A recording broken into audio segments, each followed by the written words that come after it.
but that's, your picture book. That's, showing clients what you can do, and it's pretty. But what we're looking for is a different kind of portfolio. It's our submission portfolio. So we want to demonstrate, your ability and your competency that you can do these things. And actually, let me just go back there for a second, because I get a lot of people that always say, well, I don't do that, in my business. I don't do grading plans and I don't do all these things, but you're going to do it for this. We need to know that you know how to do it. And you know what? Sometimes if you set out some of these things, it really can really set a tone for your whole company. Why not set a system? That this is how you build your walkways. This is how you build your fences. And so if you have a system, it's actually going to make it easier for you. So if you produce these documents, you only produce them once and then to maybe tweak them as you go. So I get questions about, how many plans, Beth, do I need to submit, for a project? Well, that's a good question. And I used to have this come back, well, if you can fit it all in one plan, go for it. But after Lexi and I can both attest to this, the last few reviews we've seen, there's been a few projects, but people just squished everything onto one page, and have a little sympathy for us, because we got to kind of sort out what it is. And so I'm actually steering away from that statement, that blanket statement. If it all fits on one page, fit it on one page. Leave some room. And now we are submitting through electronically. So you can do hand drawing still, but you got to get them to us electronically. Make more plans. Don't try to fit everything on one plan. Leave some white space, leave some room. Actually, this is a good question out there. I'm going to throw a question out to you. What percentage do you think your actual base plan should take up on a page? Do you think it should take up 80%, 50%, 25%? What do you guys think? Throw it in the chat. I'm curious. Okay, so Crystal's 50 to 80, 60. Okay, so actually, believe it or not, if you've got a complicated plan, it's actually 25%. That base plan should take up 25%, and then that leaves room for your legends and for labels, and maybe for some details that you might actually want to put on that page.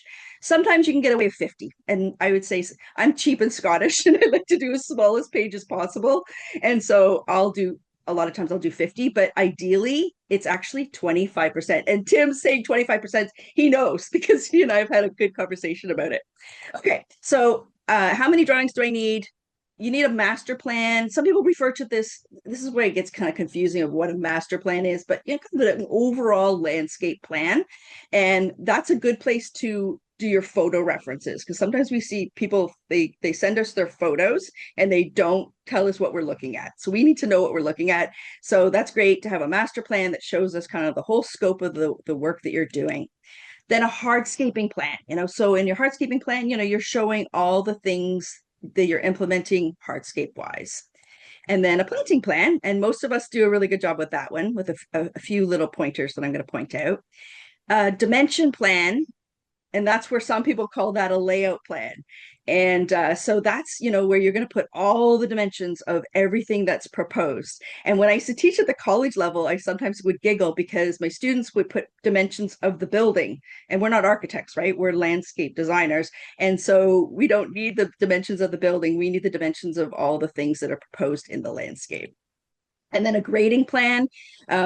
This is one of the pitfalls I see in the industry is people understanding grading. And I know that Dave Wright did an excellent job at our last mentor moments, really explaining grading. So I'll touch on that a little bit. And then construction details. And this is really somewhere that I want to hone in a little bit on today. Okay. So this, I thought I never would have to talk about too much, but this is another thing, is title blocks. Title blocks are really important, on your drawing. They really, set the tone for your drawing. But the thing is, and I'm just kind of popping up a couple, Ron Cowdice, by the way, gave me a whole full set of his drawings. So I've kind of always extrapolated from his work. He has his amazing work. And there's a few other CLDs. So I want to give kudos to them that they've given work as examples. So these are title blocks. So this is just, your regular title block. And then these would actually go down the side on the right-hand side. And, put a border in. I see so many people not putting an actual border around. And think of that as your frame on your masterpiece that you've done. And I don't know if anybody paints, but I paint. I do watercolor. And so I paint something and it looks okay. And I'm like, sometimes I want to throw it away, but I leave it till the next day and come back. And I put even a mat around it and a frame. Oh my gosh, it looks like $1,000,000 compared to just that slap of paper. So do me a favor, make your drawings sing by just putting a border around your page. Then you want your client's information towards the bottom right corner. And I don't know if you guys are like me. I'm a girl that I like to break the rules, but I want to know why the rule's there, because they'll make the decision if I need to break the rule or not. But you want that client name towards the bottom right of the drawing, just for you to make it easy, so everybody can look and they know that information, the client's name and address and all that information, is always going to be in the bottom right of the corner. Now, remember, if you're doing portrait, it could actually be up top here too, right? So it's not just necessarily, this bottom right. Can you guys see my cursor, by the way? Can you see my cursor? Yeah. Okay. So this bottom right, or if you've got it turned around, it could be this way. So that's a good thing, right? Making our life easier, that we can find that variable a lot. Now, here's a new one that you won't see on these examples. Page size, the printed page size. And this is something Alexi's actually instituted with our certification, is because things are so electronic these days, and because drawings are distributed electronically, they're not all in print always. It's nice to put that on your title block, what that page should actually be printed out as. Okay, so you're doing your client a favor or the contractor a favor by putting that page size in there as well. I like a scale bar. A scale bar just kind of shows if something's been, tweaked, something's been squished out or stretched out in reproduction. So a scale bar like this up here is great. I also find it's great with my clients. It makes it, they don't understand what a scale is, right? So I can just show them that scale bar and how many feet that represents, and it just makes it a nice visual representation. The north arrow, I love to include that in the title block. Some people slap it, into the drawing, like within the drawing. But if you have it on the title block, you won't forget to put it in. Okay, so it's nice I just have a circle with mine and the N, and then I just drop that in as I go. And then a legend. Okay, so sometimes people put the legends outside of the title block, but it's kind of nice to have it there. And another thing, just not to forget. And you might be, having something that's consistently as a legend there that you have always on all of them, and you just switch out, or you might actually just switch them out. I've been talking to a few of my design clients about that. And then notes, you need notes on your title block. These are things to kind of just cover your rear end. And one of them, let's take advantage of the Canadian landscape standards and bring reference to that all landscape projects, must comply with the Canadian landscape standards. Boom, that's such a blanket statement that covers so much for you. So that's something to do. And then this is something that always struck me odd when I first started studying landscape architecture. Why do you put do not scale drawing when you've worked so hard to create a scaled drawing? Why are you putting on a do not scale? But it's to cover your butt if somebody goes and they shrink it down or they blow it up, and then somebody prices based on that. If you've got it written on your drawing, do not scale drawing, well, you've covered yourself, that if somebody does go and reproduce it and make it smaller and then they've misquoted it, you're not on the hook for that. And also, do not use without written consent is another one. Lexi puts a scale bar on. Perfect. Okay. So grading plan. Grading plans. They're fun, aren't they? Luckily, most of us are here. Is anybody not here from Ontario? Is anybody outside of Ontario? I'm just curious. Because if you're outside of Ontario, you might be in a hilly area, maybe you're in Blue Mountain area or somewhere where you've got a lot of grade changes, you're probably better off to do it as as contours. Okay. And if you're, sorry, I'm jumping around here. I'm so excited about this. Include a legend on your grading plan. Please tell me what we're looking at, because if we look at this one, this is a perfect example. This is actually out of the Booth Hiss residential landscape design book. we've got contours and we've got spot elevations, but I don't know which ones are existing and which ones are proposed. And so you need a legend to say what is what. It'd be nice if it was all, regimented and we had a standard, but we don't. And so you need a legend telling us what is what so we can make head or tails of it. We want a benchmark, so a lot of times, you might use the garage floor or the front door sill or the back door sill as your frame of reference. By the way, does anybody know what the frame of reference is? All over the world, we have a standard that's everywhere. We talk from one point and then everything goes up and down from that. Anybody know? I'm trying to scroll through. Yeah, so Crystal's right, it's 100, but we'll talk about why it's 100 or 0.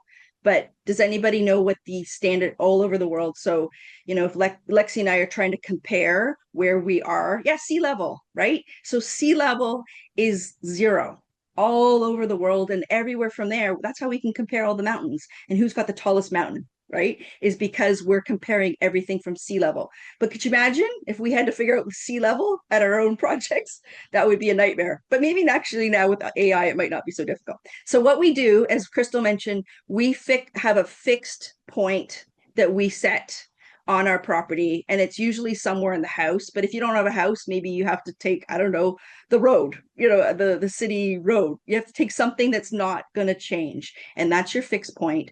And you can either set it to 0. I know a lot of contractors like setting it to 0, but a lot of us designers, we like setting it to 100 because you can go up and down from there. Okay, so if you set that benchmark, so we just literally put BM on where we're putting that benchmark, and we put that 100, and then we go up and down from there.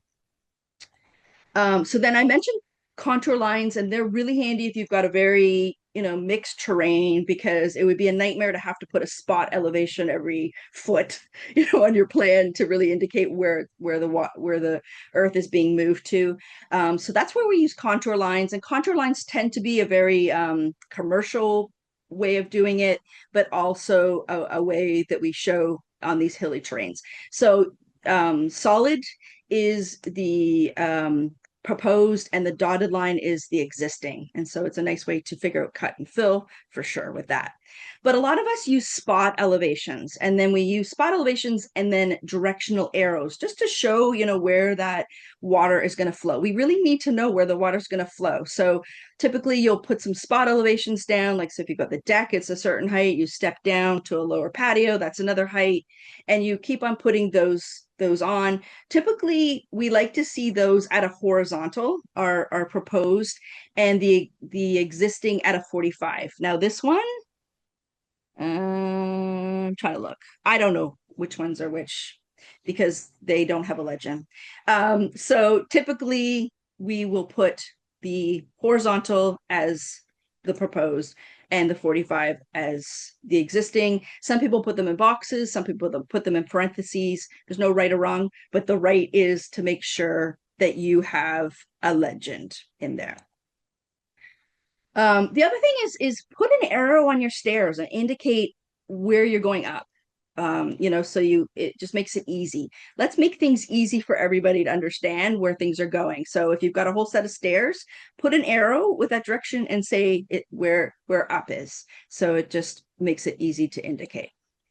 So some people include their dimensions and their grades on the same plan, which there's nothing wrong with that. You heard me say if you can put many on the same plan, go for it. Yeah, so Crystal's saying, but stairs go up or down, but just put like a direction with the arrow and then put up so we know, you're going up from down a lower area. Okay.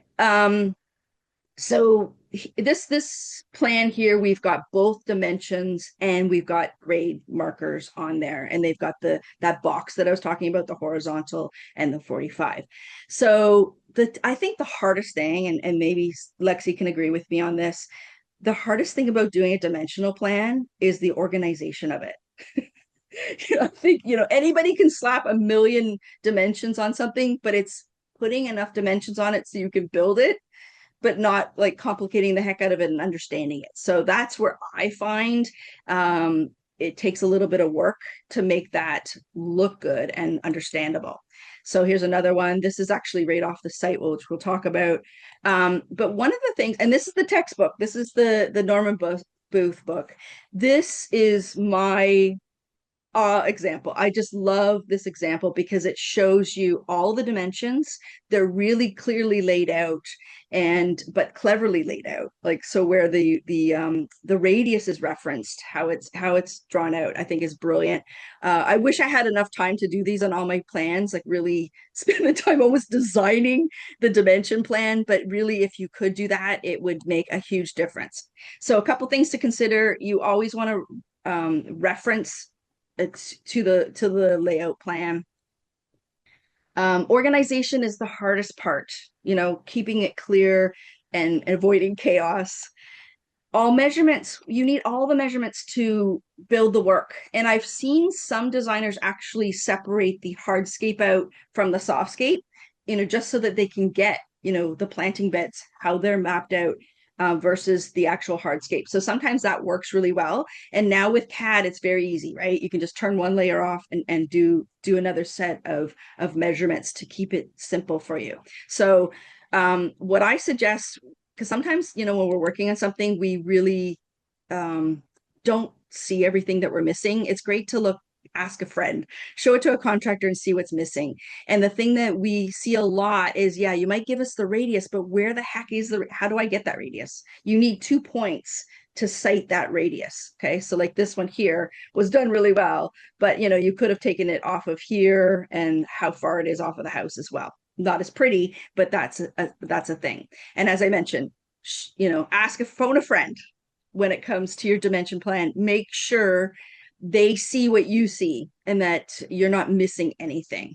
One thing that's always stuck with me from studying landscape architecture is when we said preparing a full set of landscape plans. Could this be built if you died? I know it's kind of morbid, but could this be built if you died? Because if you're missing anything, we always think, oh, I can just add it. They can just call me. I can just tell them. But could it, if you really truly wanted a full set, could this be built with somebody not having to come back and ask me anything? Yeah. Okay, planting, as I mentioned. Beth, Sorry, go ahead. Yeah. we got to go back to chat just really quickly because there's Mhm. a lot of questions about steps and indicating steps. So Yeah. yes, we recognize steps go up and down. So that was one of the comments. So let me see who it is.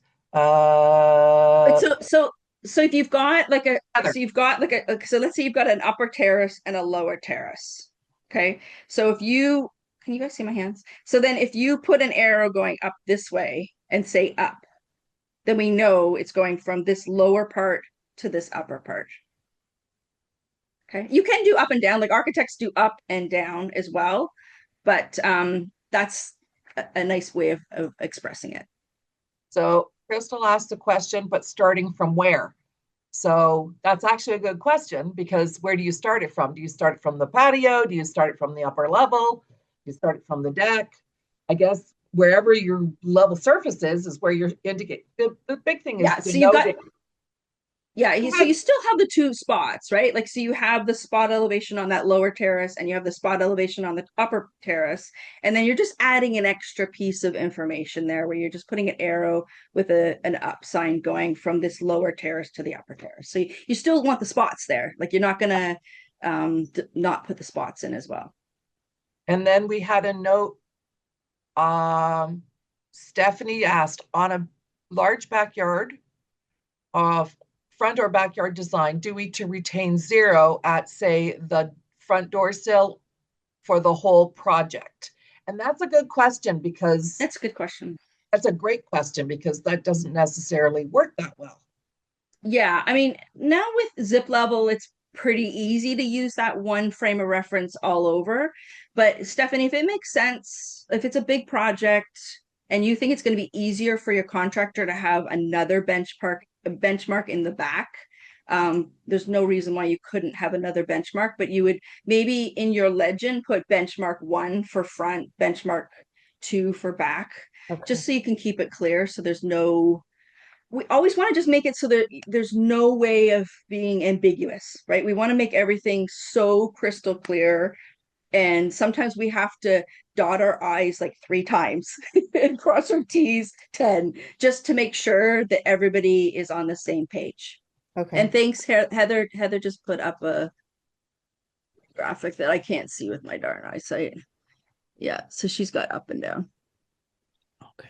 And then Emily, you had a question. It says we work in square foot, not in dimensions, because we don't work in, I think squares is not We work, organic shapes. it's very So organic. yes, and that's why we ask you to put the dimensions on. So I, like you, I work in square feet, but when I do my measurements, I actually put them all on because I do those curvy gardens like everybody else does. And it's easier for the contractor to understand. And it was actually Beth that taught me this. I didn't used to do it before, but I've now started doing it, especially on those curvy gardens that I'm putting in and curvy walkways, because without those dimensions, it makes it very difficult. When you're on a job site with even with a set of plans, you go, is that 6 feet or is it 6.5 feet or is it 7 feet? If the quality of the drawings isn't good. So I've actually picked this up as a tip that I've added to my drawing package from Beth's suggestion. Okay, so let's put 2 hats on here. So Emily, in the real world, and I know you use Dynascape, so you could turn on putting the grid underneath and printing out the drawing and sending out to the crew, and they can count the boxes and do it out. So that's definitely a great way to send it out and quick for you, right? You don't have to put a million on, but it is great to put a couple just measurements on there so that they don't miscount. Like, my goodness, right? But people, like, they're working in the freezing cold, they're working in crazy elements. Make it easy on them, give them a few frames of reference.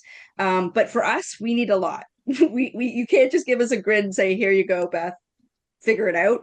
We actually need you to properly give us a measurement, like all the measurements on that plan. But in the real world, yeah, throw a grid on, put a couple measurements on, and send it out to the crew to map it out.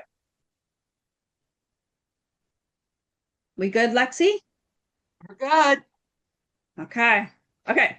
So planting plans, as I mentioned, planting plans, people tend to do fairly well. They're very well done. A couple things, I'm like crazy about organization of leaders, and I don't know, I think I've become neurotic about it, but because I look at fresh eyes drawings almost every day from other people that do their work, these leaders going all over the place on your plan, please don't do it. It takes away from your drawings. Like, they look like I'm just distracted. I don't know. And I tend to be a very focused person, but those leaders going all over the place just make me go berserk. And so that organization of those leaders is fantastic. If you can make your leaders come straight out from each plant, it's easier if you're presenting it to a client. It's way easier for them to understand, but it's also way easier for you to organize. If you have to do elbows, um if you want to know how I organize them, I can show you how I organize them, but I get crazy about even the elbows all have to line up, because even if the elbows are going astray, it really makes a huge difference. I show my students this and I go, okay, trust me, I'm a little crazy here, but they all agree with me. It looks way better when I'm finished organizing those. So spend a little time. It only takes a few more minutes to organize them, but it's going to be really worth it that you can get those organized. So 2 ways of doing your labeling. You could label with a key system where you're just like ABC kind of thing, where you're dropping those in. You could either drop them right into the plant material. If you do that, you can't have really fancy plant material with a lot of infill because it's going to take away from your labeling. Another way is doing that key system where you're putting a leader to it with the ABC code and the number. I find that doesn't save me space. Okay, so a lot of times I might do a key just to drop the letters in if I'm really tight for space. But if I'm doing leaders, I think it's easier to do leaders with text. But that's my own opinion. You're not gonna fail the portfolio because you do it one way or the other. And then the other thing is you want to put a plant schedule in, or we refer to it as a plant key. And that needs to include botanical name, common name, your sizes. And we really would like remarks in there. And you might say, well, what do you need to put remarks in there for? And a lot of people leave it blank. I see in Dynascape, but remarks are for you as a designer. If you couldn't go out and pick those plants, would there be something you wanted to specify? So let's say you want a hornbeam screen all across the back to get privacy, and you don't get to pick them out, and they show up and they start branching at 6 feet in the air. Well, that's not going to help you, right? You want them to start 2 feet above grade. So that's what you would put in remarks. Must be 2 feet, branch 2 feet above grade. Okay. So those are the kind of things, if you couldn't pick them, but it's really integral to your design, put those remarks in. They're for you, right? To really get across how you want this to look. And then if you have room, you could put your planting details on your planting plan. If you've got room, there's nothing wrong with that. And you know what? The nice thing about doing planting details, you probably only have to do them once. Do a planting detail for a tree. How do you want your tree planted? How do you want your shrubs planted? How do you want your ground cover planted or your perennials? If you do a detail for each one of those, literally you can just slap them on all your planting plans and you're good to go. And my students, I don't know if you guys are preparing those now in class, but my gosh, you're doing your work that you're going to get paid for down the road now. So prepare now. So there's the example of the key, so you've got just a circle, a bubble, they would have the amount, and then it would be a code in here, and then they would be cross-referenced down here. I personally like the putting directly labeling a plant because my clients are already glazed over when I start talking about cotoneasters. They don't know what I'm talking about. So having it simple for them is easier. Okay, construction details. This is a weak point when it comes to portfolios, but I also think it's a weak point when it comes to straight across the board with us as designers. And I want you to think of construction details as your recipe book, how you want it built. Because if you just slap a pretty picture of a fence with how you want the boards to be set out, well, you know what? I could go and make it out of gingerbread. I could, because you haven't given me what material you want used. You haven't given me how it's fastened together. You need to tell me all that and what's going on below grade. And we see a lot of details that show us a pretty picture above grade, like a nice little elevation. It's nice, but you need to tell us how it's being fastened, how the base is, how it's being installed, because it's not going to last if it's just standing there on its own, right? So this graphic is from Don Chase, the late Don Chase. I used to tag team teach with him, and he put together this graphic, and I still use it to this day. I think it's very effective. And you want your dimensions on two sides, and then your descriptions and labels on the other two sides. And if you do that way, then you don't have cross, lines happening. So if you keep it simple, put your dimensions on the two sides and then the other labels on the other side. It just keeps it simple and makes it easy and to understand. So we had this debate actually in our last portfolio review, drawing to scale or not to scale, because we get a lot of construction details not to scale. And really, they are drawn to scale. I don't know why they say not to scale. They're just not to the scale on the page, right? They're blown up. And so please put them drawn to scale. Just specify, are they 1/2 inch is equal to a foot? You want to put that dimension, the scale within that. You want to include those measurements, your vertical and horizontal, if applicable. You want to specify the building materials, like what do you want it built out of and how is it going to be put together? You need to put that all in there. And maybe the method of construction. So I think about concrete, it's very important how that is laid out, so you want to put that in if that is important with that, how that's going to be constructed, because How concrete is laid is the difference between something spectacular and something that's inferior. So we really want to make sure that's there. And then include all the details required to build a project. So a lot of times we see portfolios that don't have all the details. They literally, will have a fire pit, and they'll have a fireplace, and they'll have a fence, and they'll have all these things on their plan, which is fantastic, but they're missing the details to build it. So you need that full recipe book included in your portfolio. How am I doing, Lexi? Are there lots of questions coming up on this? Okay, so I'm just going to go back. So Tasha just asked, can you put the dimensions in the label? But I'm going, Tasha, where are Yeah. you? Yeah, I'm so I not know what sure. you mean. So, like, like you're saying, like it's 2 inches of granular A. Yes, you're going to do that, but you're also going to include it on another side. So here, they've got what it is. And then on this side, you're actually going to have your dimensions as well. Okay, so Okay, you so want both.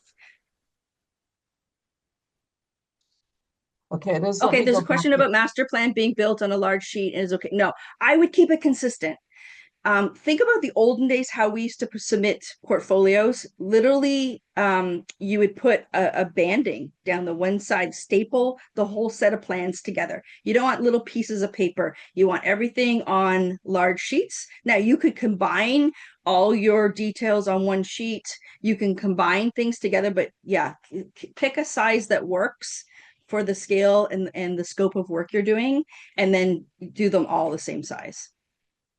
So there's a question about comments, and I want to just talk about comments very quickly because it's not actually something we typically do as designers. But the comments that you're looking to make are things like they're talking about the plant material you've selected. So when we're reviewing a portfolio from BC, and we're here in Ontario where they're growing pineapple trees and we're growing apple trees. When you have a comment, the little comment section, and in Dynascape you can actually turn this on, you can add things into it. And great for sun location. Plant grows 1 meter tall and 3 feet wide, and 1 meter wide. So the comment section actually helps us understand what we're looking at in your portfolio submission. Do I do it when I put out all my drawings to clients? Probably not, because I offer them a plant book that I talk about. But when you're doing a portfolio submission, we are now looking for comments. And that is actually a new addition because sometimes you're being reviewed by somebody who's in a completely different province than you're in. So that's what the comment section. So Tasha, you asked, would space between the plantings, AC, or 18 inches on center be considered a remark? I don't consider that a remark. I want to hear about what the plant does. Does it grow in the sun? Does it grow in the shade? What size does it mature to? As the things that I'm looking at. Is that correct, Beth? Is that what you're looking for too when you look at them? I'm taking it a different way, as you said. As I said, I'm looking at it from a designer and when I want that plant material selected and pulled. Like let's say you've got a very formal design, and you've got two grafted trees on either side of the walkway. You don't want them to come where one's like 2 feet above grade and one's 4 feet above grade. You want them matching. So I put matching specimens in there. Um, so that's how I see it. But I know Lexi sees it differently. She sees it as an explanation. Use it though. Use the comments.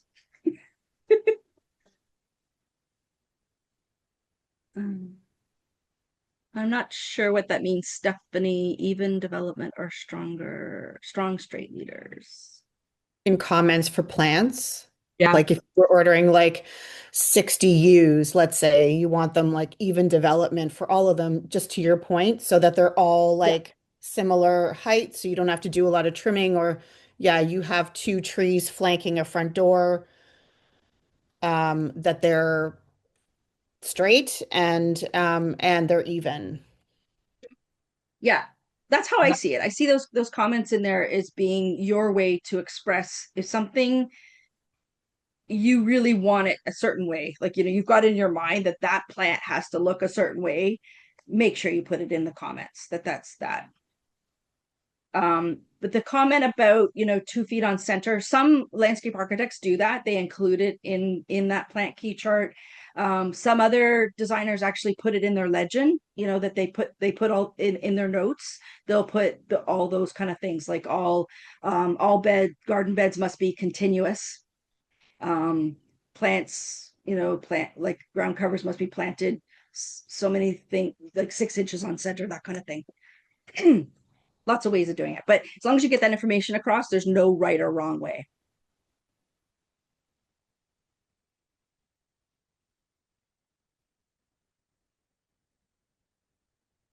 I'm not sure what this question is. Could you put it right on the planting plan if you use a Rev Cloud for perennials? What does that mean?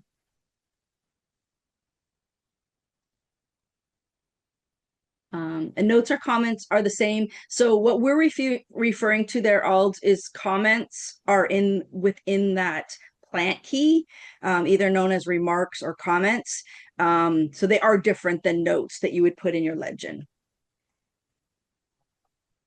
Did Tasha explain further about what she means by Rev Cloud? Or if you want to, maybe Tasha, just unmute yourself and explain what you're asking. I'm happy to. Oh, on the center, I mean for perennials. Oh, yeah, I understand. So you would say this is a mass planting and they'll all be set 18 inches on center. Absolutely. You can make a comment on that. Even when you're underneath, what I do is I put it underneath the labeling. Yeah, you could put it even in parentheses or something underneath the labeling. Yeah. Yeah. As I say, the more you can't be faulted for putting too much information. Like you can, like, more is better.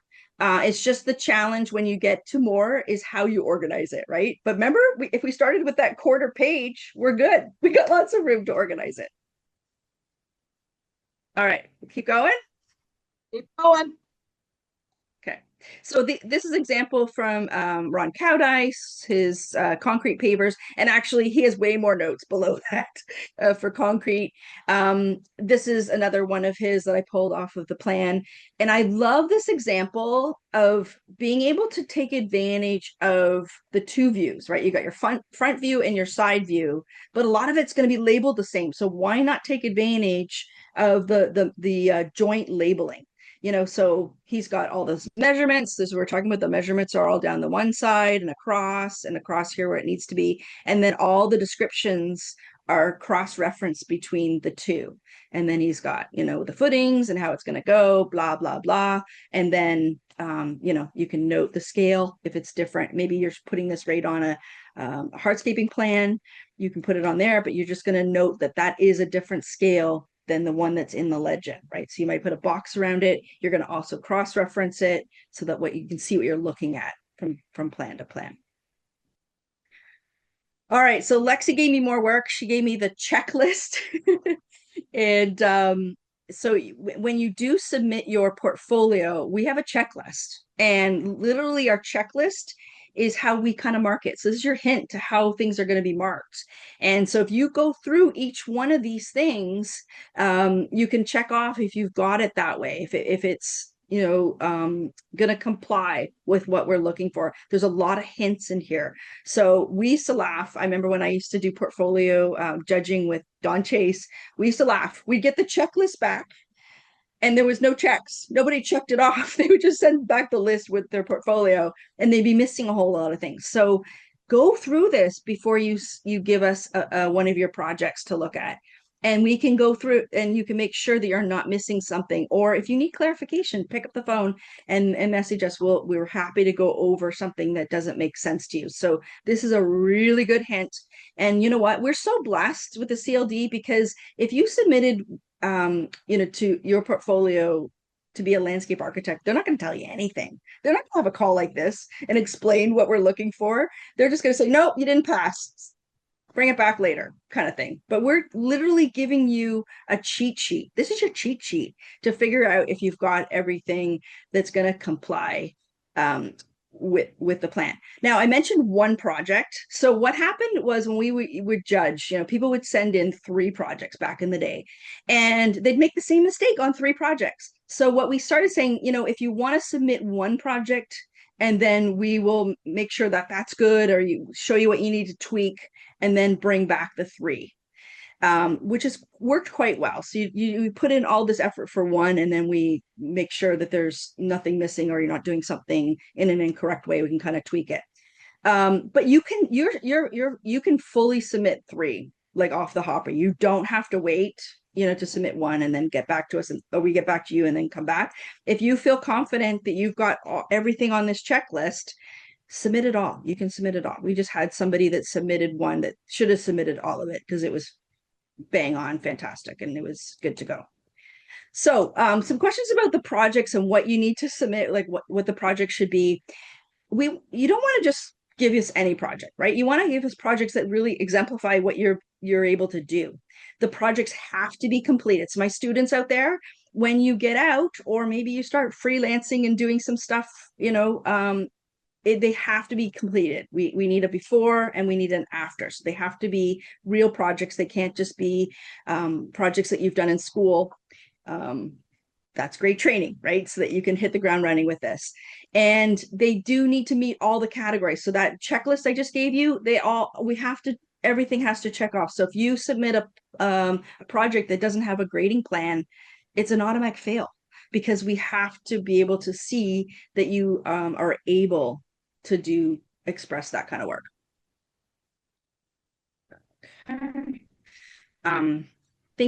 I love this quote. I need a design quote. Design is thinking made visual. I thought that was a cool quote.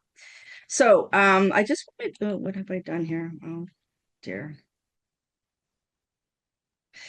So there is a sample project, and it's kind of a convoluted way to find it. So I really gave you the full link here. It's CNLA getcertified.ca. You click on qualifications, requirements, you click on designer, then you click on, there is a sample CLD portfolio, and everything is there, from the letter of intent, the construction details, the dimensions, everything's there. It's from Oriole. It's from a designer from Oriole. It's very well done. And I've had some comments that it's very overwhelming. Like it's an amazing project. It's a very large project. It doesn't have to be a large project. You just saw one of my little postage stamps.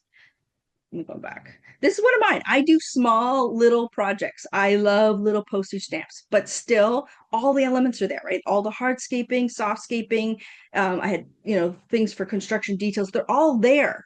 So as long as you have the scope of work, it doesn't have to be a big, commercial project. It can be anything. And we have some more samples coming soon. So look to that, and we'll have some more on there. Oh, that's a good question. Can we submit our own residence as a project? I've never seen anybody do it. I guess the question is, I know, Wally. Can you submit the full portfolio? And is it completed? Because that's one of the pieces. It has to be complete. And all of the portfolios I've seen, I've never seen anybody do their own place. Yeah.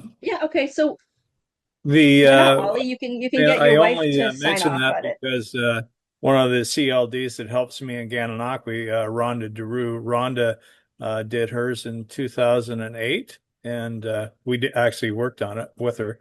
And anyways, she submitted it, and she asked the question at the beginning. So it has been done before, because as long as you're fulfilling all the credits and everything else, and all the things you've listed, hers was accepted. Yeah, I don't see why not, Wally, if it's one of the 3. Like if it was the only one, that would be an issue, but I can't see why it would be a problem as long as it's got the scope of work. Yeah. And then, so Emily's asking, do you need to submit photos of the project done? Yes, we need to know. That's our proof that it's done. So we need before pictures. Some people submit the in progress pictures. You do not have to submit those. Those are a bonus for us to see. And then you need to submit the after pictures. please cross-reference them in the photo from the photos of the plans so we know what we're looking at. Keep in mind, like, you guys are very intimately aware of these plans and what you're looking at. Look at it with our fresh eyes. I don't know where the front door is, right? So I've got to figure out where everything is and what I'm looking at. So if you, everything that you cross-reference just makes it easier for us to do this. And we're doing this for free. So if we can expedite it so we're not spending 5 hours trying to decipher your drawings, we are grateful. Any other questions? I'm done. How did Has I anybody do? got a question they want to have answered? Are you just confused? They better not be confused. I hope I clarified things. If a pro Oh, sorry. I was going to say, I've got a question here. Overwhelming, I think. We have students on student projects. So can you submit a student project? If the student project is, you can. However, the student project has to be completed in order, because we're looking for it to be finished. That's the trick right there. Yeah, and Benjamin's asking, do designs have to include hardscape? Yes, because Yes. you need to show those scope of work. So one of the components is hardscaping. So yes, they have to have hardscaping. Does it have to be the full property? No, actually, No, I suggest absolutely that not. you do a front yard or a backyard. Keep it simple, people. Yeah, Just show I one hardly piece ever of it. do a full property. Most of the time I am doing one or the other. How do you find a reputable landscape builder? That's another question. We're gonna move on. Dominic, sorry, we're not gonna go there today. Let's keep this on track. Unless you guys want to stay on later and talk about that. What was Stephanie asking? Sorry, go ahead, Stephanie. That's okay. Sorry, I just want to go back to, because when I create a master plan, it's like I'm working on something right now that I'll submit in a few months once it's installed, but it is on like I think it's on the 36 by 48 sheet size. It's quite large, Mhm. but on that I include, like, I have a plant library I put on. I don't put any labels, like, actually in the design, the main part of the design for plants. I like copy that and put it to the side and label it so that the drawing the clients are looking at just looks like a pretty picture, so they can just see that. So that's off to the side. And then any, like, I put hardscape details there, any like furniture they want, like basic drawings of, we're including an arbor, things like that kind of go off to the side. So it creates like this big sheet. So having said that, if I'm gonna keep with that sort of formula, then the, like, page 2 could be like my planting plan, and it could be like, I don't know, it could be my hardscape plan together on one sheet, you're saying? It can be. Yeah, as long as you can keep it clear, concise, and understandable, Okay. And just you can label it in the, combine. okay, just label it Yeah, in the title block, yeah. like that this is a planting plan, and okay. All right. Okay, thank you. Mhm. And then we had a great question I skimmed by that came up to us about what happens if there's revisions. And revisions happen, right? Like, after we do these plans, changes happen. So with that, yeah, you're not going to be penalized if things have changed when you submit that portfolio and it's not, there's a few things that have changed. Just note that, just note in your design intent that, this was the design, but after, careful consideration, they changed something. Just put that in your design intent so we know that some things have changed from the plans that you made to the actual after. The question is, you have to do construction detail drawings and planting details. They're actually two separate things.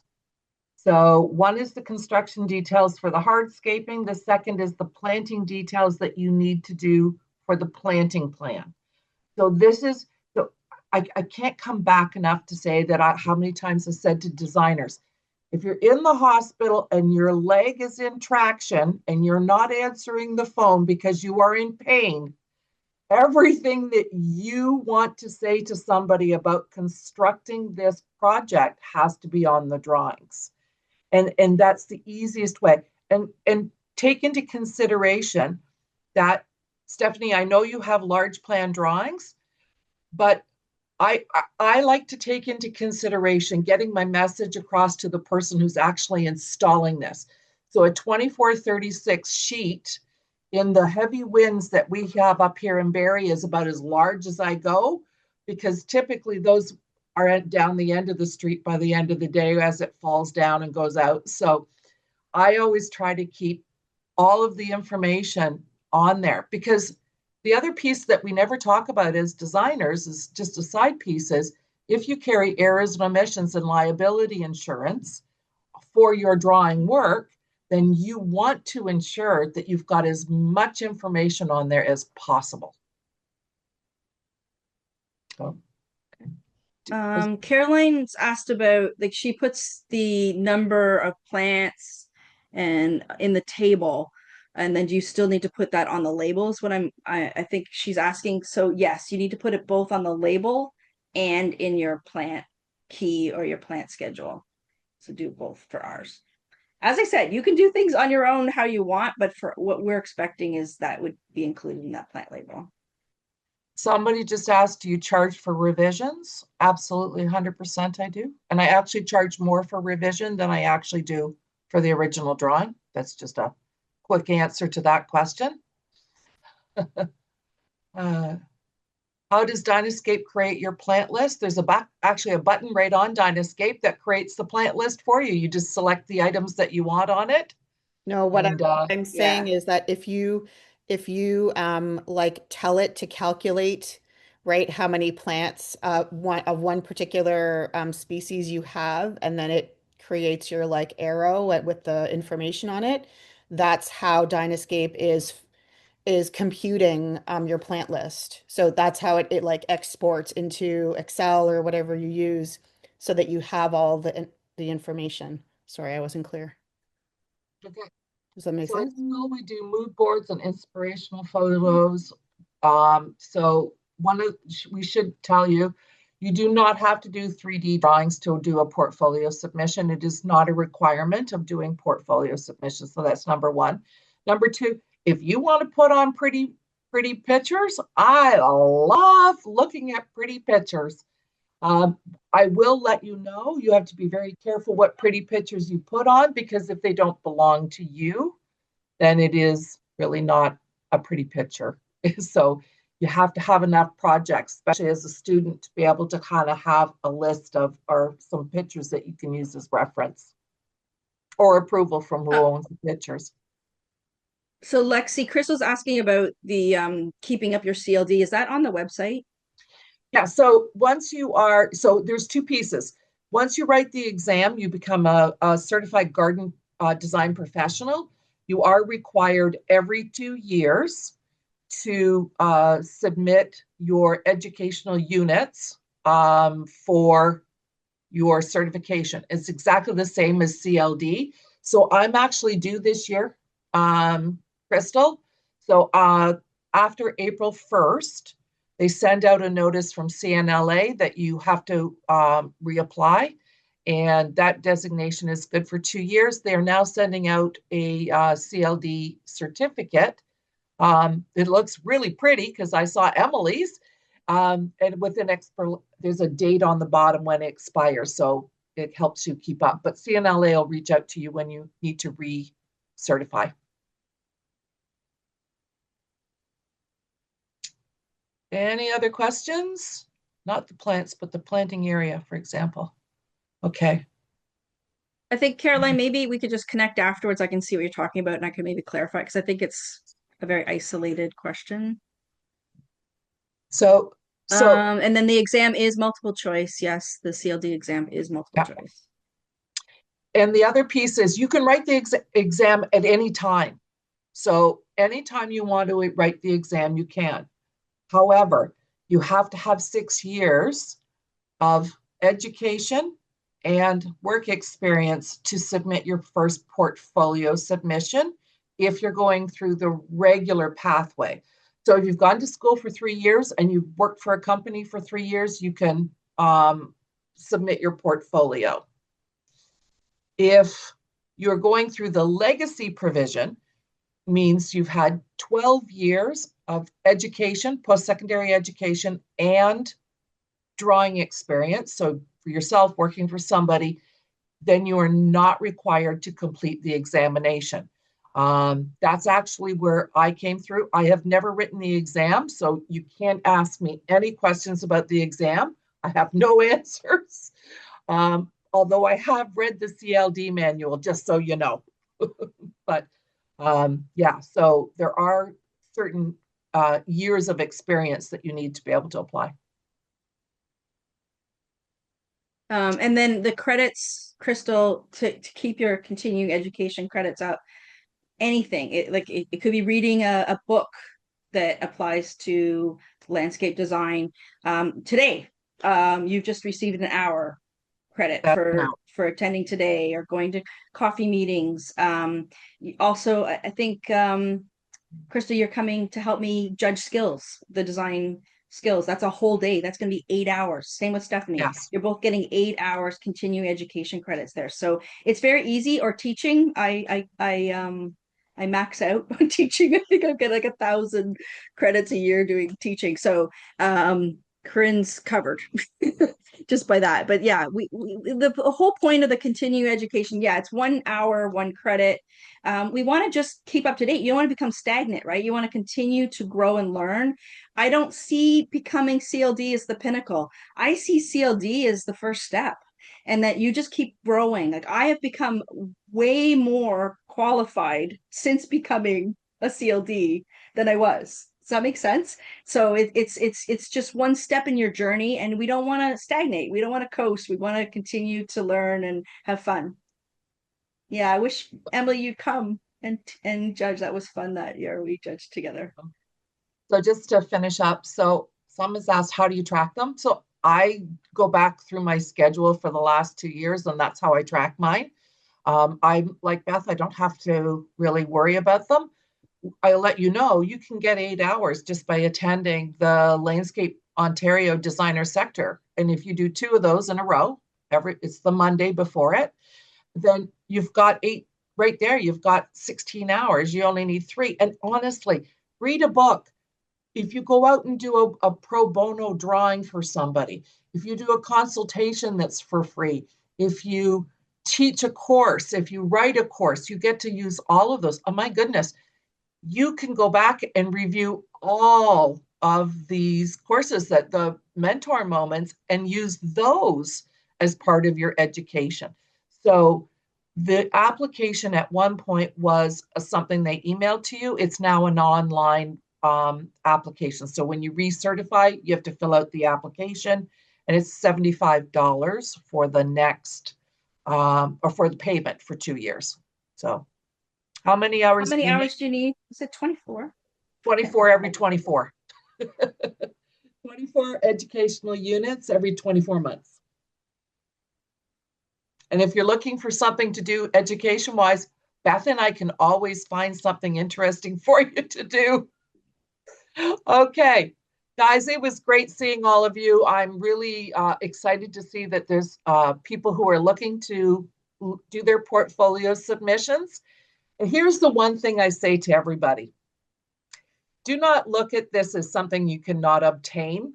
There have been many of those who have gone before you. If they can do it, so can you. Take on this challenge and use the projects that you're working on this summer, this spring, summer, and fall that will be completed this year as your portfolio submissions, because you're going to get paid by the client to do the design. So just go back through at the end and add whatever extras you need. If you have to add in a grading plan, or if you have to do additional details, at least you got paid for the 3 drawings that you're going to submit. So that's kind of my best advice to you. Print off the checklist, check your drawings. Beth, anything that you would like to add? No, and thank you for mentioning that. I forgot to mention that too. Work forward on your projects so that they can be the ones you're submitting. So yeah. We're going to let you go so you can get back to your work day. Have a great day, everybody, and thank you for attending. Bye.